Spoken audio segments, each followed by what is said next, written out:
Hello and welcome to another episode of Cats with Tin Hats.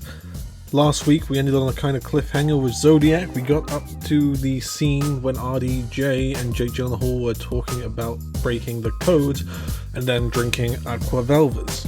You will be listening to myself, Oliver, Wyatt and Tucker as we continue this conversation into Zodiac and the Zodiac Killer. Enjoy. In that scene, RDJ just takes a quick bump. Yeah. Did you see it? Yeah. He's like, oh yeah, these Aqua Velvas are real good. We're sitting down, yeah, whatever, talking about the code breaking. And then all of a sudden, just a little... Oh, I didn't know. There's a little freaking McConaughey and Wolf of Wall Street action. And again, it wasn't dramatized because he was a real dude. That was what he would do. Quick bump, back to work, back to talking. I guess, yeah. Because then the 60s or 70s. 70s it was. Yeah. Was it 70s? Oh yeah. Or no, or was it 60? Or was it... Around this point, it would have been the 70s. Yeah, maybe 71. Or maybe, I don't know. Wasn't that there the first letter when they're still trying to decode it? It was after it was sold. It was after the first one was sold. Oh, and then he was kind of teaching. Yeah. Oh, okay, yeah, so it's probably If you guys watch this movie or if you've seen it, you know there is a ton of time jumps in this movie. Yeah. It's insane. Oh, God. It is insane, just the time jumps. Like, the next murder... Not even murder, sorry. The next Zodiac sighting is a woman and her child in, what was it, 1970, in March 22nd. It's actually coming up right now. And it was on Highway 132 near Modesto, California. So, in this scene, like you said, they have different actors. So, in this scene, you can see the car from the first one. Yeah. It's completely different. It's not a Mustang anymore or anything. It's like, that's kind of weird. Because I think it was John Lacey who was Zodiac in this scene. Yeah, it's a completely different car, and I noticed that because I was like, after I took tallies of all the Mustangs, I was like, that ain't a Mustang. That ain't the same dude, is it? And then it works in with the conspiracy theory later on that people say, but it's how innocent the world was. Yeah. Like, how innocent it is when it's like, hey, you know what, Wyatt? Man, your tire's wobbly. I'm gonna pull over, and I'm gonna have you pull over, and I'm gonna fix the tire for you, and so you think nothing of it. Yeah, it's like, like, nowadays, so you're much. Like, yeah, nowadays, like, don't touch my tire. It's like, oh, my smart car didn't tell me, so fuck off there, bud. and that's it. Like, it's like, even then, it's like, nowadays, especially because of this story, you're like, get the fuck away from my tire, weirdo. Because even the term serial killer was first used in 1981. Yeah. 10 years after. Serial killers weren't a thing. They didn't know. Yeah. Because Mindhunter, right? Mindhunter hadn't really even happened yet. It's what year is it? 77 in Mindhunter? I think so. Double check. Right? Like Yeah. and that's based off the characters are based off the two guys who did interviews and created the serial killer. Yeah. And made it so that you're not just everybody used to believe that you were just born with it in you, and that's just what happens, when actually it's 77. 77. Yeah. Everybody before that believed that you were just born with the murder stuff in you, and that was it. Yeah, you were born just with devil. The gene. Yeah, you were just a crazy person. Born with sin. And there's a bit, like, I think there is a bit of truth in that. I haven't looked into it, so don't take me. Yeah. Take what I'm saying with a grain of salt yeah. with that. I think that's just more of like psychosis, Yeah. diagnosis and stuff like that, which you can be born with. And all that stuff. And then you hear about like some other serial killers or cult leaders, and just how the traumatic events that happened in their life before they went on their I don't even know how to say it, like their rampage or on their spree. You hear their stories and just how much traumatic shit that happened to them, and it changed them as a person for sure. But then we get to a transition that I really liked. It was transitions from that into every character. You have Ruffalo, Gyllenhaal, and RDJ reading the letter as the cops drive in and the letters are on top. Yeah. That's cool. And it's really like, it was really, really cool transition. I thought it was really creative and really, it shows you just, it was like how much stuff how many letters, how much stuff was happening in this time period where it's like, holy crap, there's just so much of it. Like, what do you even... David Fincher, absolute genius. Honestly. The amount of information he can convey in just a short amount of time. Honestly. Do season 3 Mindhunter, dude. Come on. Yes, please. Like, I know you're saying no to it, but do it. Please. I'm a fan. Too. And, like, I can play a bad guy. Kidding. Like, if you want... Hey, David Fincher, if you want to sponsor this podcast, let us know. When you're going to do Mindhunter Season 3, just let us know. We are here. We're starting. We are waiting. We didn't know me until that in this first podcast. We are in the acting world. Yes, we are actors, filmmakers, pioneers. Yeah. So, David, come on, bro. I don't know who can play, but... Oh, yeah. I know. This is also where we start to figure out that the Zodiac, like, half of these letters are full of shit. Yeah. Right? Because it's like, they show you, like, oh, this article was published last week, and then all of a sudden we get this letter. It's like, no. They read the article. Like, so then you look back at some of the stuff that, they have where it's like, oh, yeah, 100 letters were sent from the Zodiac Killer. It's like, well, how much of those were actually the real guy? Oh, I guarantee 0. Or the real guys. Because I think personally, I think there was 2. Like, I can see that. So, yeah. But, let's see. Also, do you think the murderer and who we know of the Zodiac Killer are 2 different people in a sense that completely different, like they don't know each other? Yeah, in the sense that one person's just looking at a whole bunch of murders and saying, "Oh, this is neat. Let's play a game with." Oh, so we can actually call it, instead of like 2 buddies. Yeah, maybe. This could be like, like when they're like kind of kick in the nuts if you're the actual Zodiac Killer, and then like some guy's like, "Oh, I'm gonna do that too," and then does it, and then like it's almost like a fucking like it's like a rap battle. It's like a I don't know, Zodiac Killer battle of like the 2 guys going. It's like, no man, I'm the Zodiac Killer. No, dude, I'm Zodiac Killer, dog. And they're both, and it's like 8 Mile though. Yeah, it's 8 Mile. Where it's like you're like underground. Yeah, it's underground. Underground 2 like I know something, like 2 middle-aged, fat white guys with cream hair, and they're like, yo, no, it's me, man. And like, no, it's me. Stop taking credit. And like, part of me, it's like, it's like you gotta root for one. It's like, hey, you gotta root for the original because it's like, he's the original. And then there's the guys who go, well, I'm gonna do it too. It's like, hey, real original, bro. Like, make your own fucking serial killer. Like, dude, like, be like the, I don't know, horoscope killer. Kill only Virgos. Kidding, not me. I'm a Virgo. But like, it's like that. But yeah, because there was no link to horoscopes or anything like that. It was just that was one of the things that they were looking into. Yeah, I don't think it ever had a connection with it. Because like, the only connection was the Zodiac watch. Oh, that's why he made it. That's why he was like, I'm the Zodiac. Because he was like, oh, what's a cool name? I wear a Zodiac. Well, Zodiac, I like that. Hi, I'm the G-Shock Killer. Yeah, he wrote this like, he's like, I'm G-Shock. That doesn't work. That doesn't work. Hi, my name is Cassio Killer. I'm the horoscope killer. Nah, horoscope. It's getting there. I'm the Libra. No. Oh, hey ma, what's this gift? Oh, that's a nice watch. Zodiac. And then, oh my God, Zodiac Killer. And then he's like, hey guys, call me the Zodiac. Should we? And then you're like, what? It's like, no, Mark, I'm not gonna call you Zodiac. Call me the Zodiac. I'm not Mark anymore. No, it's not a fake. Yeah, like, dude, I'm not gonna answer Mark. So call me fucking Zodiac. Hey, Mark, Zodiac. Yeah, what's up, man? It's like a coach from Newdale.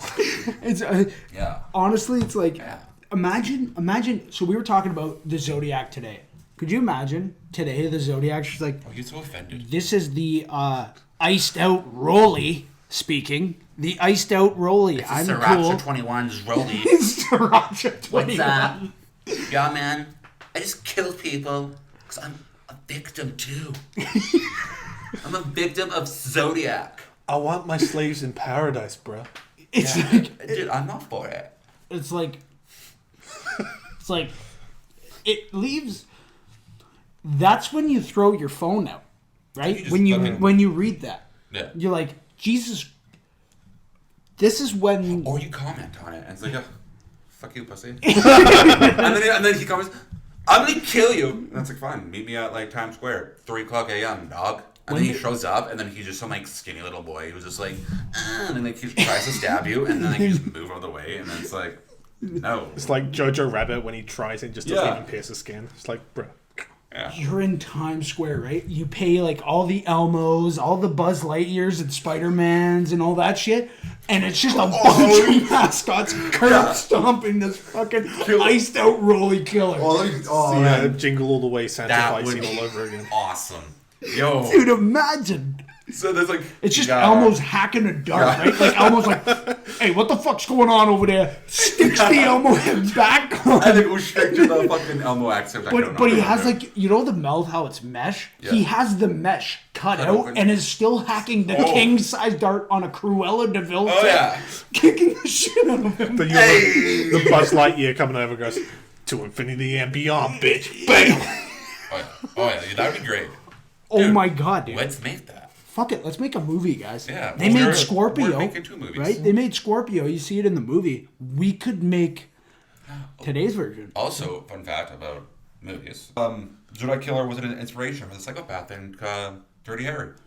And they had that in the theater. So it was, oh my god. Yeah, I didn't know that. The Zodiac Killer was the Zodiac Killer was an inspiration of the psychopath in 1971 Clint Eastwood classic Dirty Harry, which includes a scene involving a school bus full of children being hijacked. So, because you see Ruffalo standing right beside the Dirty Harry. Yeah, and then I remember, like, Dirty Harry, that's a good movie. Yeah. Doesn't he also call Jake Gyllenhaal Dirty Harry at one point as well? Yeah. So, right? That's kind of like, it's a gosh. Like, it's a payoff to a payoff. Yeah. Like this Wow, that's really cool. Right? Fucking great filmmaking right there. Fuck. Right, and that's why, again, David. Hit us up. Movies are smart, guys. You need 3 idiots. I can do a shitty New York accent. We got an English guy, so he's smart, and then we got Tucker. I just sound smart. Thanks, man. He can do it. We got this fucking asshole. We got all of us. He's British, and this fucking loser over here. Well, Tucker's the one who actually has any experience in the film industry. So how about this? You go down to fucking Bob Vaughn's fucking basement, asshole. Get the fuck out of here. Oh god. Jesus Christ. I have in my notes, I'm like, Arthur Lee Allen equals research. Next one with an arrow up to Arthur Lee Allen. Sick fuck. Ambidextrous. Yeah, honestly, that's a fucking dickhead thing. Like, yeah, I can write with my right and left. What can you do? I can write with my right. Oh my god, suck it! Also, fun fact, if you were left-handed or ambidextrous, I can't remember when this stopped being a thing, but it used to be a sign that you were a spawn of the devil. Oh shit, Arthur. Rest in peace. Because I remember, back in England... Are you left-handed? Hmm? Are you left-handed? No, but Are you left-handed? No. Are you left-handed? No. Like, I'm a left-handed, when it comes to hockey, which is weird. I'm right-handed for everything. And golf. And golf, yeah. Hockey and golf, it's weird. I'm left-handed. I'm right-handed for And when I cut if I'm cutting meat, I usually use my left cut. So, quick question, right? If you're right for everything, Yeah. does that make you an angel? No. Okay, I thought so. You know why? Makes God. We're here asking the hard-hitting questions on Cats with Tin Hats. We're here to ask these hard-hitting questions. We're like, Paul Avery, right? Just asking the hard-hitting form questions where it's like... Paul Avery is. He's the reporter in this movie. RDJ. Oh shit, Okay, see, I watch movies to enjoy. I don't do I don't remember people's names. Sorry. Because we were saying their names, like Jake Gyllenhaal. And if you said Robert Graysmith, that sounds familiar. And I was going to say Paul Avery. And I, again, in my mind, I mean, Sean Avery, the asshole hockey player? I know what you mean. That was me too. I keep wanting to say Sean Avery. Yeah, it's and Sean Avery, you know you're an ass, but you're kind of you know what? You watch the Spit and Chicklets. Shout out Spit and Chicklets. You watch Spit and Chicklets. That video with Sean Avery, he seems like a pretty Yeah, who did he just roasted? Who was it? Where I was I usually don't like him, but was yeah, I am with you there. Who was it? Was it fucking? He goes on Instagram and just... Was it about Donald Trump and those guys? He rips people on Instagram. Yeah. It is awesome. I follow him just for his stories. He's actually he is fucking funny because he's just a he doesn't give a he doesn't give a fuck. Like, he was in the league for so long. He knew he knew he was an asshole, so he's played that, and now he just roasts people for being a fucking moron. It's like, yeah, you know what? Fucking Avery, Slapdog. But anyways, sorry about Paul Avery. Okay, let's get back into it. Yeah. I'm gonna throw this out there. Did anybody see? We were talking about Ted Bundy. Oh, Have yeah. you seen Ruffalo's fucking costumes in this movie? And hair. He gave me like weird, like, hey, I'm going out to the frickin'. We're gonna go. I'm going to the movies. We're going. Hey, we're gonna go. I'm going on trial. I'm representing myself. What's my name? Hi, I'm Theodore Bundy. Oh shit, we both knew Theodore. Not actually Theodore. Yeah, honestly. Yeah, because when he first told me that, I'm like, okay. And then there was a few where when he was wearing the suits and stuff, I'm like, oh, is that it? Like, I don't know. But then the hair, I'm like, oh, The burgundy. It was the burgundy fucking bow tie. That was at the theater, right? Yeah, I think so. And I was like, I watched it the first time. I'm like, whoa, this is giving me weird vibes. I never even thought of that until you brought it up. And you watch it again, Yeah. or even just like, Well, I'm just picturing in my head. I'm like, yeah, right, Yeah, right. I It's just like looked he has at the same hair style, like that curly, like the curly, like, but it's kept in. it's like he's almost like growing the wings, but it's like a perm. Yeah, it's kind of. weird. It's But then mix it with the bow tie Yeah. and a suit jacket, it looks like when Bundy went to trial. to trial. Oh. It's so wild. So fuck you, Bundy, for stealing goddamn Ruffalo's look. look. Like, to talk about this movie, and Jake Gyllenhaal's in it, but really, the last 50 minutes is the Jake Gyllenhaal show. Yeah. Because it up until that point, it's really been Marky Ruffalo and RDJ. RDJ's been in, but bit it's of like Jake. it's like a Ruffalo held picture. But it's really wild. If you look at how it's narratively structured, even because it's based off the book, Robert Graysmith? Yeah, Robert Graysmith, he didn't really start thinking about writing the book or actually going into it until Paul Avery left. And he was only in he was always on the side, just a fly on the wall. And that he's just in the background of each shot, just watching, seeing how everything's going. It's not until in the movie Paul Avery, Robert Downey Jr. goes, and what have you done? You just went to the fucking library. Yeah. And it's that point for him, this click goes, okay, I'm going to take this in my own hands. And as soon as he makes that decision, that's when he becomes center frame. Yeah. And I think, again, David Fincher, great director, great storyteller, always in the background, and then suddenly, as soon as he decides to take control of this narrative, it's Jake Gyllenhaal from then on. Yeah, because like when you see the cover for this movie, you would think that RDJ and Jake Gyllenhaal are the two guys that you will be seeing for the next 2 hours and 37 minutes. And it's not that way really at all. Even the start of the movie, when you see them introduced in the newspaper office, you just see them. It's like, okay, so we're going to be following these characters. Then the cab murder happens. We meet Mark Ruffalo. Like, okay, so we're just going to follow Mark Ruffalo now, and it's constantly changing to who who has the spotlight. Yeah. And I wonder if it's honestly, it's also it disorients the audience too. So I wonder if that's intentional to be switching with people, like the evidence was being switched all the time, like constantly trying to find and having to switch to new, like it's almost like you're with people finding out evidence and then you switch and then you're like, shit, what was that evidence? Oh, I gotta find that evidence with this person now. And then it's all of a sudden it's like, okay, now we're kind of forming a story. Because Gyllenhaal says in the movie, when he goes to the houseboat, he's like, maybe if we put all the evidence together, something will come out. And I feel like that's when, because you're with RDJ, then you're with Gyllenhaal, then you're with, Ruffalo and Edwards. Anthony. And then all of a sudden, at the end, the 50-minute, like when you got 50 minutes left, 45 minutes left in the movie, is where everything starts to form together like the book, and you're starting to see little things poke out where, he goes over to, I think his name's Martin, the guy who was on TV there, and all of a sudden they're talking about. Yeah, I'll find it. They're talking about his, the birthday. He says, oh, it's my birthday when he calls Martin. The Zodiac Killer says, oh, it's my birthday. That was December 18th. Yeah. Arthur Lee Allen's birthday is December 18th. Martin or Melvin? Melvin, him, right? Yeah, Melvin. Sorry, Melvin. Or... Yeah. Yeah, when it was like, oh, he called me at my house. Yeah. And I was like, oh, I wasn't here, but the maid got it. Yeah. And it's just like, wow. So that to me was really forming in the story. Was like, so we're so lost getting evidence, but now in the final little bit of this movie, bringing all the evidence together, we're starting to find more of a lead there. Right? Oh, and especially, like, at the end there when he finally talks to the maid, which I don't think anyone did. No. It was like, oh, he called, said it was his birthday, was December 18th, or whatever it was. Whose birthday is on December 18th?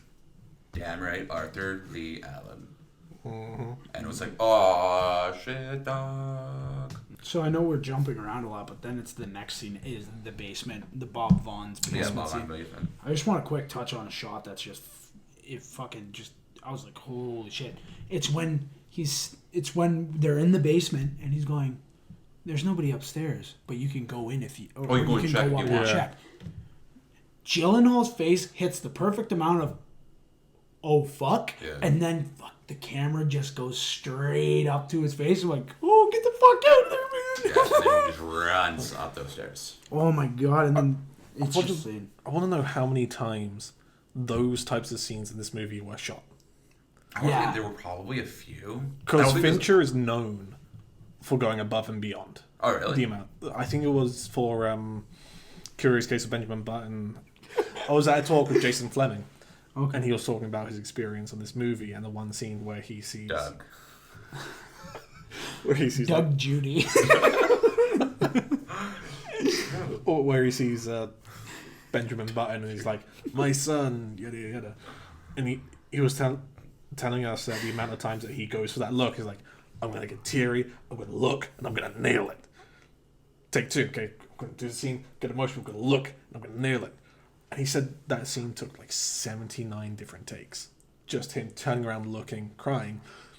And he was saying the beauty of that was because he was so disheveled and just so gaunt to his face, because he's done it so many times trying to get to that emotional state, that they used takes 68 or 67. Really? Because he had the right amount of draining going on in his face. So for a scene to see Jake Gyllenhaal in that state of shock, how many times was he asked to... 69.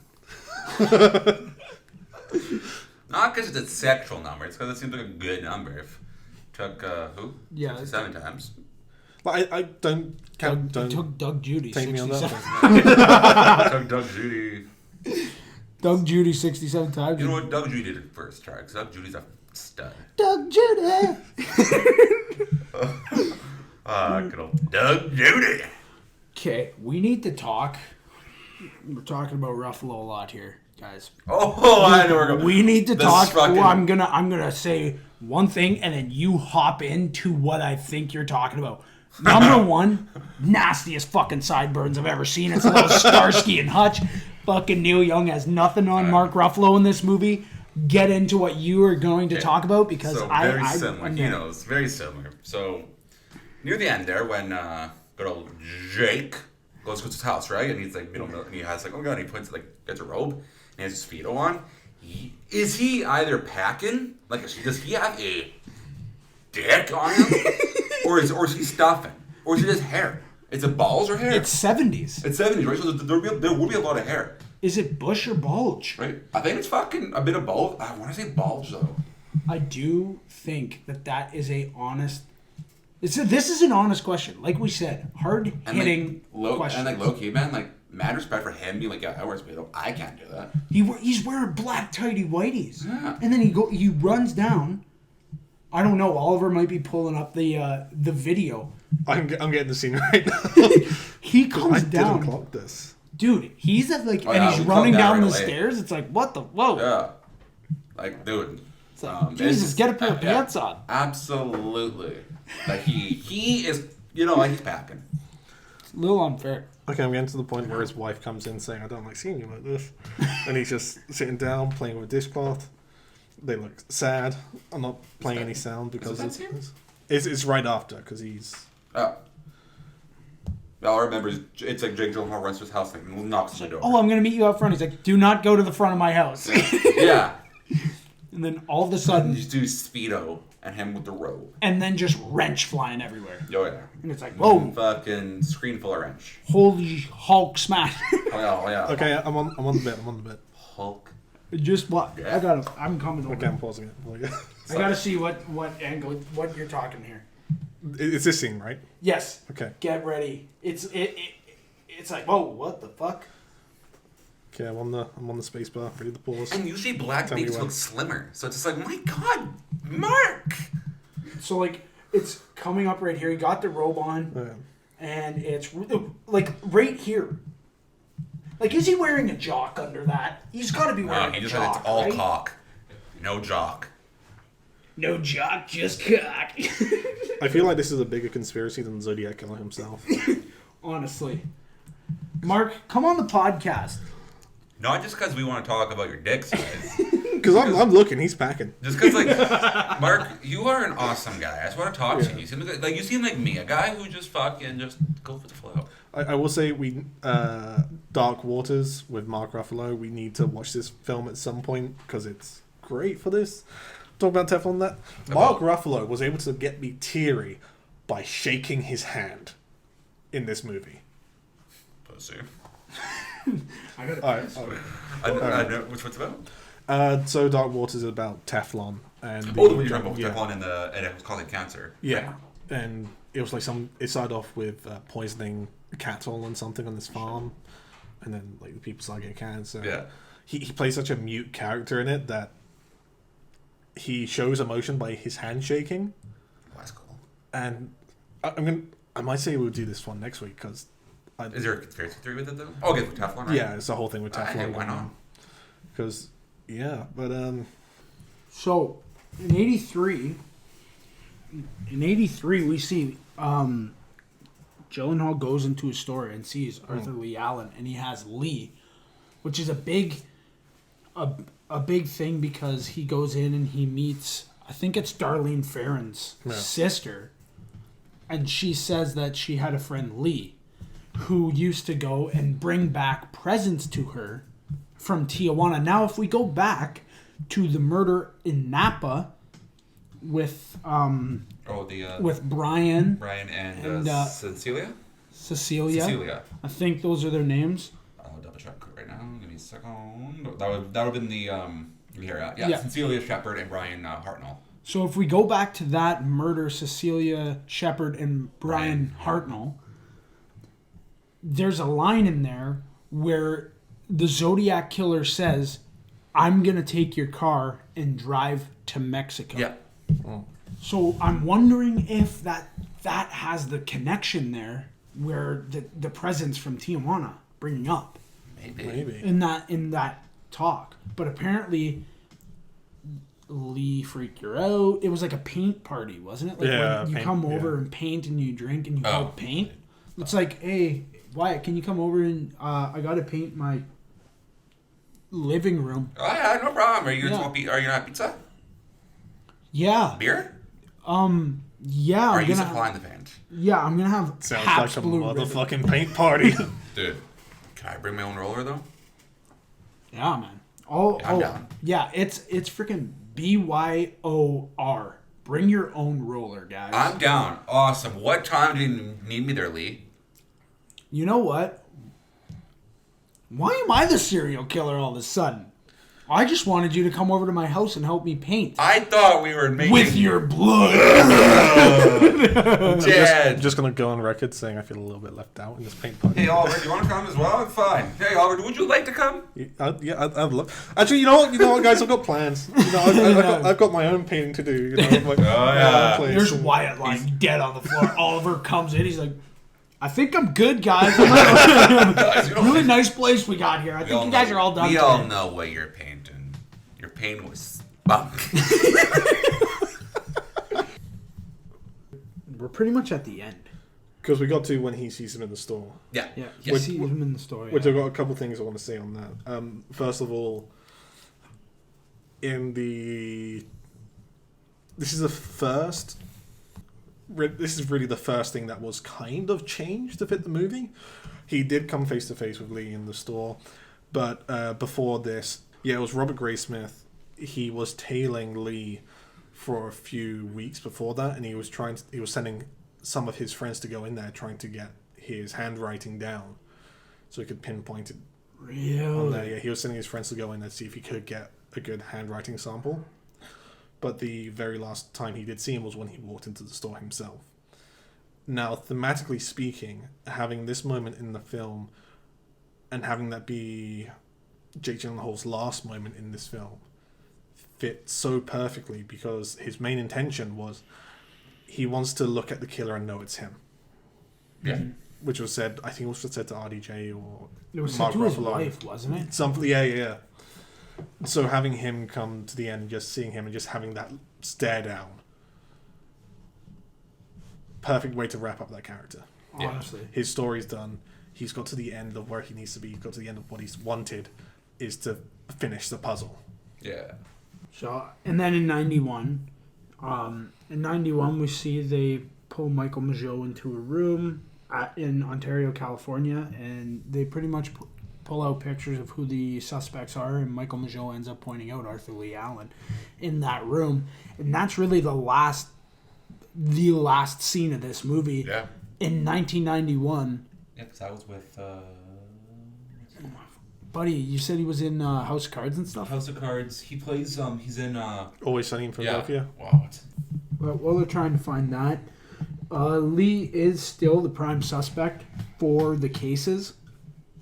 And I think the case is still open in Vallejo. I think it's still classified open. Oh, no, it is, yeah. It's Jimmy Simpson. Yeah. Yeah. Yeah, Jimmy Simpson. Or, yeah. Liam McPoyle. Mm-hmm. Yeah. So, in 91, they had concrete evidence to go and have a meeting with Arthur Lee Allen again. But in 92, before they could get the meeting, Arthur Lee Allen passed away. The heart attack, right? Yeah, from a heart attack. Now, the case is still open in Vallejo, and Lee is still the prime suspect of a lot of these cases.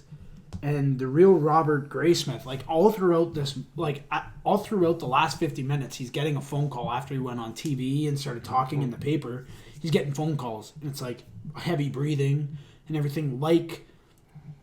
Some of the families said that they had gotten phone calls from the Zodiac Killer, heavy breathing in the phone. So Robert Graysmith had been getting those, and as soon as Arthur Lee Allen passed away, they stopped. Right. They ended.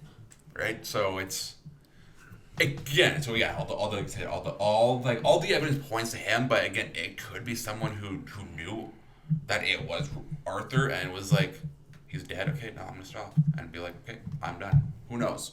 Right, and the shittiest part is we're never gonna know. No, we're never gonna know. And but here, again, it says Zodiac Killer theories and suspects. So people are going saying, there's ranging from plausible. Of crackpot, which some people think, it's the Unabomber. Some people are thinking it's Charles Manson. Some people thought that, or the real Zodiac Killer moved to Scotland and committed more murders there before finding happiness and giving up wicked ways. Mm-hmm. But the three people that are the three main suspects apparently are Arthur Lee Allen, is number one, and another guy is Earl Van Beest Jr. And it says in 2014, HarperCollins published The Most Dangerous Animal of All by Gary Stewart, in which he claimed that his father, Earl Van Beest Jr., who bears a strong resemblance to the man in the police sketch, was the Zodiac Killer.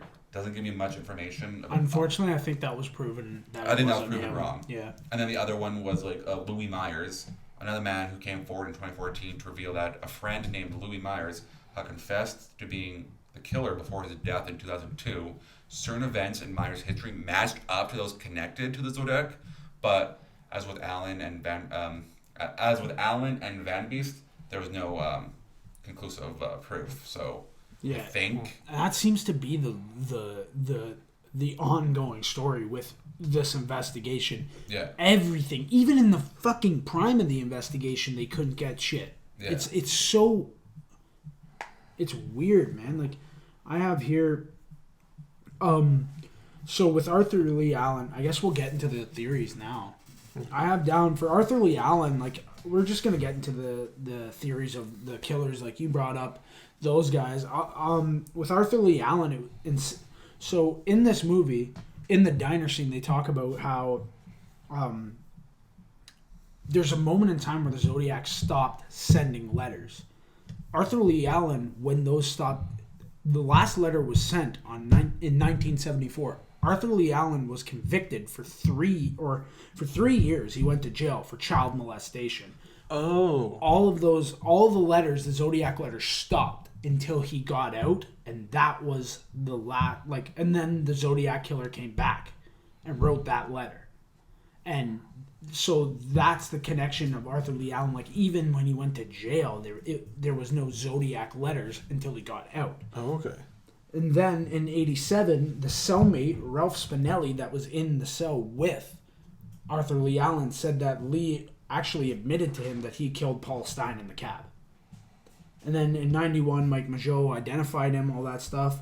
And then they went into his trailer, and they found diagrams of bombs and the tapes of the Zodiac, and they found all this stuff in his trailer.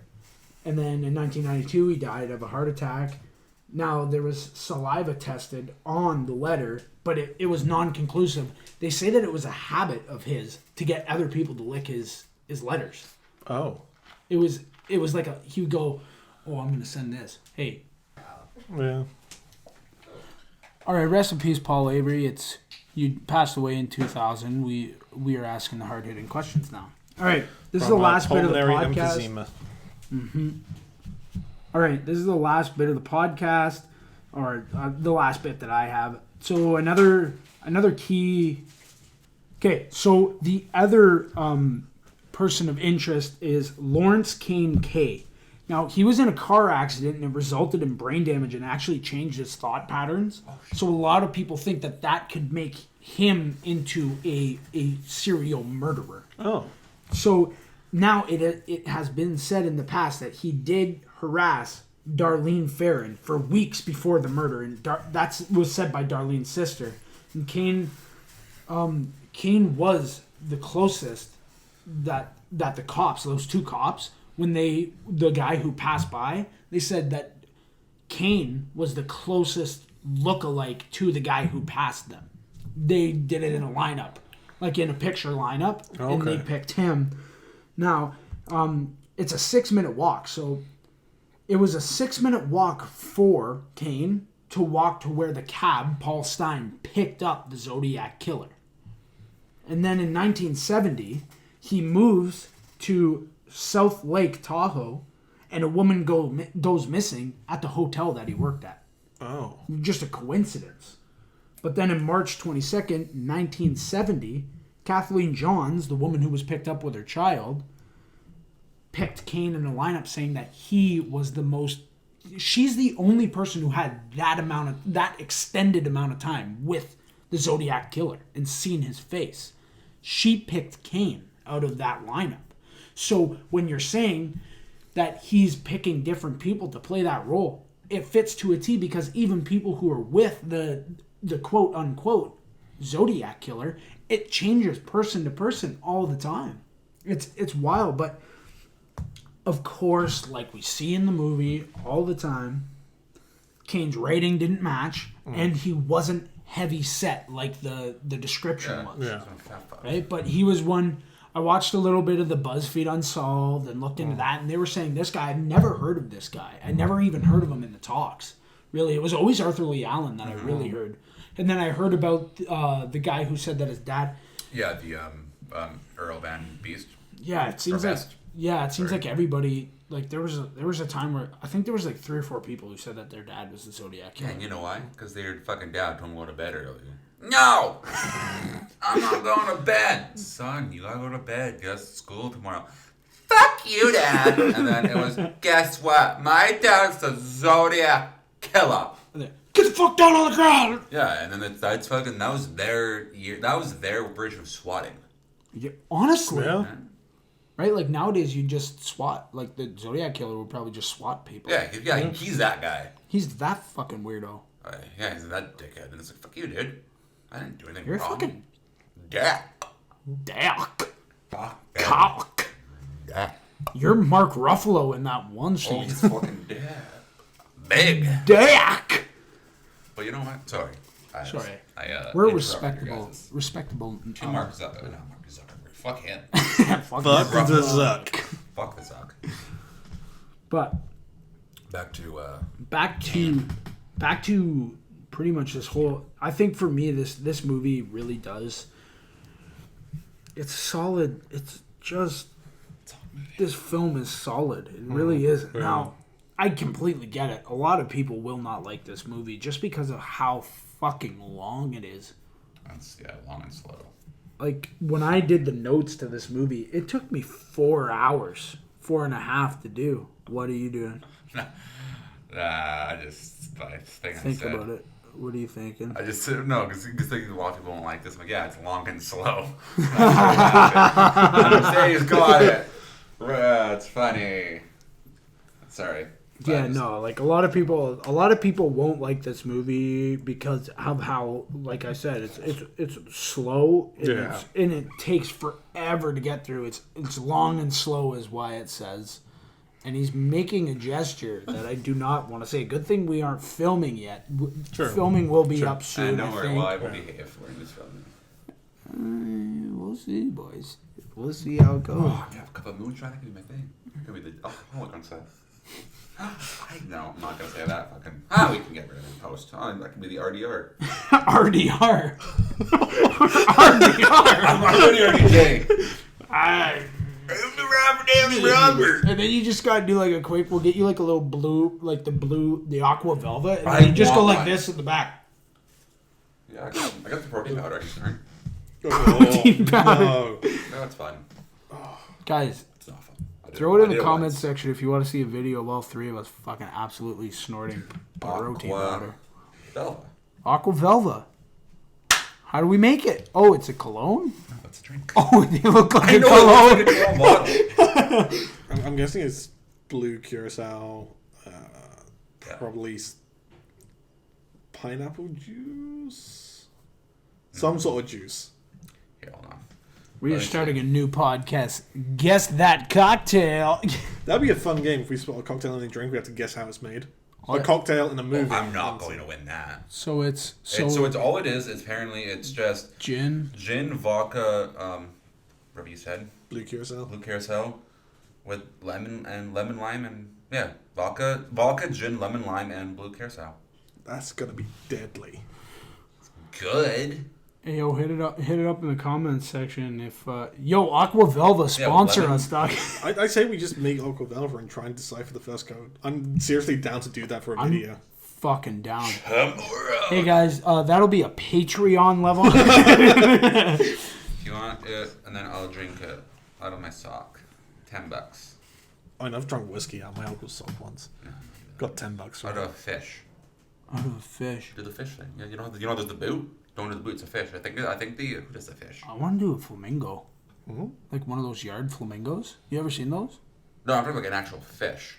Not doing that. I think I very well could be wrong, but I thought there was a problem where it's like you. We have found the fucking Zodiac Killer. Someone holds a fish near you, or you hold the fish, and then someone pours the beer over the fish, and then we found the Zodiac Killer, ladies and gentlemen. And then there's the boat, and then there's the boot one as well. Shoot the boot. Yeah, Das Boot. Shoot the boot. Das Beer Boot. If you want to see Tucker drink out of a fish. Drink out of a fish. At first, I thought it was like you got the fish, and then put the bottle in there, and then you drink it out of the mouth. I was like, nah, I don't think that's it. I don't think that's it. I mean... Or you pour it in the fish, and then you go... You know what? Get a fresh bluefin tuna. That is a Patreon level. If we get Patreon... $1,000. Like, fucking... $3,000. I don't care. $100. $100, I'll do it. Okay. If we do a Patreon and we get $100, $100 will get me to do it. I'm down with that. To drink a fucking Jack and Coke with a bit of lemon juice in it off a fucking fish's back after it's been thoroughly washed. Oh, be a clean fish. Thoroughly We'll washed. clean and scale it. Ah, scales can stay. A little crunch. Wait, whoa. Who said anything about biting? No. Like if you're pouring the liquor on the fish and the scales come off. Not a chance. Nah, we'll scale it. Well, yeah, it's got a cheese grater. That's all you need. Yeah. Oh, okay. So Yeah, just I don't just a have little, any super sharp knives. just like this is what Hey guys, welcome to the podcast where we talk about serial killers. You know what serial killers do? They kill animals before they kill people. I'm a little nervous here. I'm never going to kill an animal, though. Look how big my mouth is. I'm never going to kill an animal because I can't. Wanted to end this podcast with the interview from the Zodiac survivor, Brian Hartnell. I do have a transcript if you wanted to read it out. It's from historyversushollywood.com. I found this website trying to find any inaccuracies with the movie Zodiac itself. Turns out none that I could find. Everything seemed pretty legit. This interview, or this transcript from KCRA TV Channel 3 News Report, shared at 12 noon on Tuesday, October 7th, 1969. So, who wants to read Brian Hartnell and someone else do the questions? So this happened October 7th, 1969. Yep. Okay. At that point in time, known as the Code Killer. Really? That was the name that they had? I guess that was before he named himself Zodiac. Oh, yeah. This would have been right before the letter where he said the Zodiac speaking, right? Yeah, because it was the first letter he wasn't named, second letter he called himself the Zodiac, if I'm not mistaken. Himself. Right. So this was the student who survived the knife attack at Lake Berryessa. Alright. If you want to take it away. I happened to hear some rustling behind us, and I asked her to look because she was facing that direction, and I was facing towards the water. And I asked her to note, "You know what's going on?" She said, "Oh, there's a man walking around there." And she became concerned about it. And I said, "Well, actually, don't worry about it. There's a lot of people, picnickers, etc. And if he kept coming to let me know." She kept watching, and I noticed she wasn't following my conversation, and she told me he was stepping behind the tree. The tree was about 30 feet behind us, and when he came out, she said he had a mask on. That was my first inkling there was anything actually wrong going on. He came, I turned around, and we were both still sitting down, and he told me to come up slowly and hold up my hands, that he wanted our money, and I actually laughed at the moment because I told him, I said, "I've only got 75 cents in my pocket." And I said, "You're welcome to have it. But if you need help, I'm sure I could give you help otherwise." I asked him what his problem was, and he mentioned that it was a convict trying to get to Mexico and needed money and transportation, and I offered him assistance. I told him what I was doing in school, and if that could be of any assistance whatsoever. I offered him my phone number, anything like this. But this just wasn't what he wanted. He said he wanted money. I was real sorry. I said, "Would you like to check? I would really like to help you if you would be willing to accept my help." He said, "Well, what I need right now is for you to get tied up." And it goes on if you want to continue. And so, hold on. Yeah. So he had the girl tie me, and of course she was really nervous and tied me rather loosely. And he came and he tied the knots up. Then he tied her up, and we continued to dialogue along most of the time. He told me to get down now, and he wanted to tie my ankles to my wrists. And I offered some objection because it was one thing being sitting on there tied up, another thing having to lay out there tied up. I didn't know when help would come. I still suspected this was still a robbery case, and there was no reason to concern. Of cooperating with him, and there was no reason why he would be acting otherwise. So I finally, after he threatened me with the gun to get down, I did get down. He tied us both up separately, beside each other, and our faces. Beside each other on our faces. He asked me to put my wrist tighter, and he ties us up. Then I did look around, and he was messing with his gun, and I got to see what the gun looked like.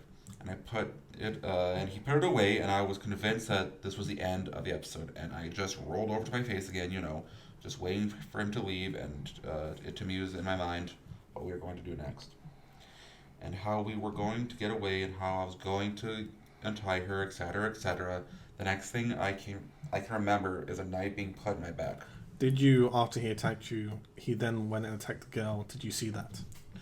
Well, yeah, because as soon as he started getting me, the girl, of course, I don't know what she thought, but she started calling, asking him to stop, and almost trying to reach over and stop his blows because, of course, she was tied up and she only couldn't just move. What the fuck? Am I fucking this up? Sorry. Almost telling each other. Can I read that again? Sorry. No worries. Well, yeah, because as soon as he started getting me, the girl, of course, I don't know what she thought, but she started calling, asking him to stop, and almost trying to reach over and stop his blows because, of course, she was tied up and she could only just move. And he kind of put her on her side, I think, and as soon as he had given me about 6 or 7 blows, he went to her, and I looked, and I saw he was stabbing her, and it just really made me sick to see the fellow, and there was nothing I could do. So I just turned on my face and lay real still, because there was nothing I could do. Can you describe for us what your attacker looked like? Well, when he was standing up, he would kind of shift around. He acted like a very nervous person. He was of medium to short height, kind of pouchy, real casual. I don't want to say sloppily, but really casual dressed. And of course, a little dusty from the lake, and he had just this black hood on. It came clear down to here. Just little slits in his eyes, little slits in the eyes, and wearing these clip-on glasses. They were clipped into the little loops. See Robert Graceman's Zodiac Killer sketch.